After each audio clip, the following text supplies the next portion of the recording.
ଆଜିର ସୁବିଚାର। ହଜି ଯାଇଥିବା ସମ୍ପତ୍ତି, ଭୁଲି ଯାଇଥିବା ବିଦ୍ୟା ଓ ଖରାପ ହୋଇଥିବା ସ୍ୱାସ୍ଥ୍ୟକୁ ପୁଣି ଥରେ ଫେରି ପାଇ ହୁଏ ସତ, କିନ୍ତୁ ବିତି ଯାଇଥିବା ସମୟ କେବେ ବି ଫେରି ଆସି ନଥାଏ।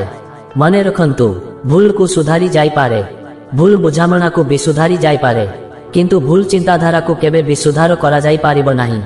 ଦୁଃଖ ହେଉଛି ଜୀବନର ସେହି ହାତୁଡ଼ି, ଯେଉଁ ହାତୁଡ଼ି ପାହାର ସହି ପାରିଲେ ମଣିଷ ଆଗକୁ ବଢ଼େ, ଆଉ ସହି ନ ପାରିଲେ ପଛରେ ପଡ଼ି ରହିଯାଏ। ମନୁଷ୍ୟର ସବୁଠାରୁ ବଡ଼ ଶତ୍ରୁ ହେଉଛି କ୍ରୋଧ। ଯେପରି ଅଗ୍ନି କାଠରୁ ଜାତ ହୋଇ ସେହି କାଠକୁ ହିଁ ଦହନ କରିଥାଏ, ସେହିପରି କ୍ରୋଧ ଆମ ଶରୀରରେ ରହି ଆମ ଶରୀରକୁ ହିଁ ନଷ୍ଟ କରିଥାଏ। ଆପଣଙ୍କ ଭବିଷ୍ୟତ ଜୀବନକୁ ଆଖି ଆଗରେ ରଖି ସ୍ୱପ୍ନ ଦେଖନ୍ତୁ, ଆଉ ଅତୀତକୁ ଭୁଲି ବର୍ତ୍ତମାନ ସମୟକୁ ଠିକ୍ ଭାବରେ ବ୍ୟବହାର କରନ୍ତୁ। ସମୟ, ସମ୍ପତ୍ତି ଓ ଶରୀର ସବୁଦିନ ପାଇଁ ତୁମ ପାଖରେ ରହିବନି, କିନ୍ତୁ ନିଜ ସ୍ୱଭାବ, ବିଚାର ଓ କର୍ମ ସବୁଦିନ ତୁମ ସାଙ୍ଗରେ ଥିବ।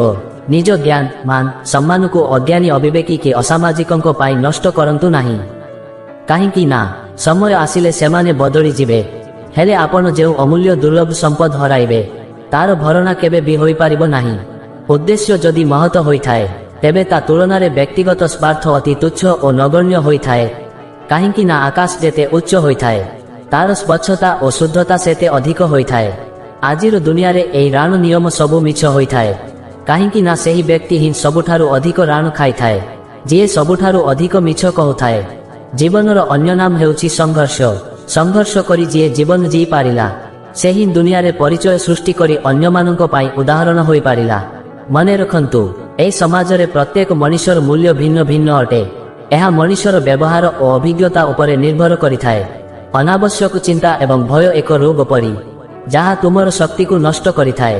ଚିନ୍ତାରେ ରହିଲେ ନିଜେ ଜଳିବେ, ଆଉ ଖୁସିରେ ରହିଲେ ଲୋକମାନେ ଜଳିବେ। ଆଜିକା ଦୁନିଆରେ ବିଶ୍ୱାସ କରି ନିଜର ସମସ୍ୟା କାହାକୁ କୁହନ୍ତୁ ନାହିଁ, କାରଣ ମିଠା ମିଠା କଥା କହୁଥିବା ସବୁ ବ୍ୟକ୍ତି ଆପଣଙ୍କର ବନ୍ଧୁ ନୁହନ୍ତି। ଦିନେ ନା ଦିନେ ସେ ନିଶ୍ଚୟ ଆପଣଙ୍କ ଦୁର୍ବଳତାର ଫାଇଦା ଉଠେଇବ। ଆଜି ପାଇଁ ଏତିକି, ପୁଣି ଦେଖା ହେବ। ଜୟ ଜଗନ୍ନାଥ।